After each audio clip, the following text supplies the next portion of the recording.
Right, I wanted to say a little bit about watering and feeding. A lot of people are, when you're growing any kind of plant really, but when you're growing fruit and veg, we can all be a little bit guilty of coddling plants a little bit too much and giving them far too much water, far too much feed. And it's important to have a little think about what you're growing and also at what stage they're at and adapt your watering and feeding to suit. So, for example, where you've got plants which are well established, they shouldn't need too much water really. They'll have got their roots down into the soil, and providing you've got fairly fertile soil, if you're growing veg and a lot of fruit, they don't really need very much more than just a little top up of water now and again. Don't need loads and loads of food.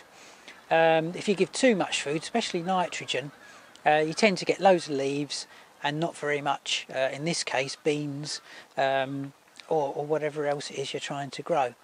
If on the other hand you're growing leafy veg like lettuces and cabbages, then you do need lots of nitrogen. You want lots of leaves because they're the bits that you eat. So it's a case of sort of adapting to whatever you're growing. Lots of different fertilisers on the market, of course. There's liquids and powders of all sorts. But what all of them have in common is that they'll tell you on the back, there's a little panel on the back of all of them, tells you exactly what you're getting. In this case, this is a general fertiliser, so for example, this has got quite a lot of nitrogen in it.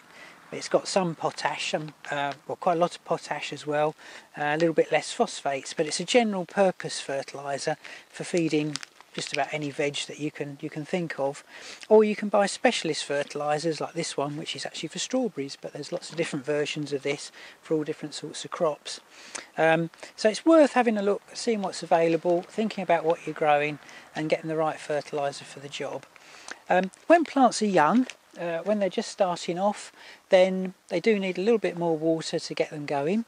If you're growing in pots in compost, then the compost has normally got enough fertiliser in it to last for the first 6 weeks before you need to think about feeding.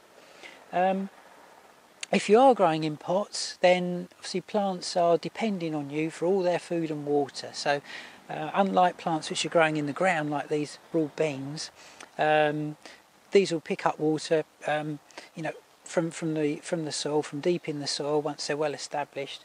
Planting a pot is completely reliant on you for food and water, so you must check them every few days, particularly if you're growing in polytunnels, of course, where you don't get any rainfall at all. So really dependent on you. And so young plants, really just water at first, plenty of it.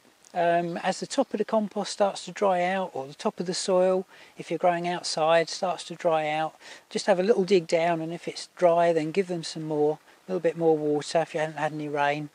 But once they start to mature, ease off on the watering and the feeding, and let them almost not struggle, but let them search for what they need. So don't coddle them, make them put down roots and really look for what they need, and that way you get a really strong root system. Really important, of course, if you're growing root veg, because that's what you're after, nice strong root system. But with any plant, the stronger the roots, the more roots they've got, the more they can go and search out, find their own fertiliser, and the less that you actually have to feed. Exceptions are really greedy plants like tomatoes, for example, and there you will have to feed regularly, and you can get obviously a purpose-made tomato food, high potash food. And with my tomatoes, what I tend to do is don't feed them. I grow mine in grow bags, which means that they do need regular watering because there's not much compost there, soon dries out, so plenty of water.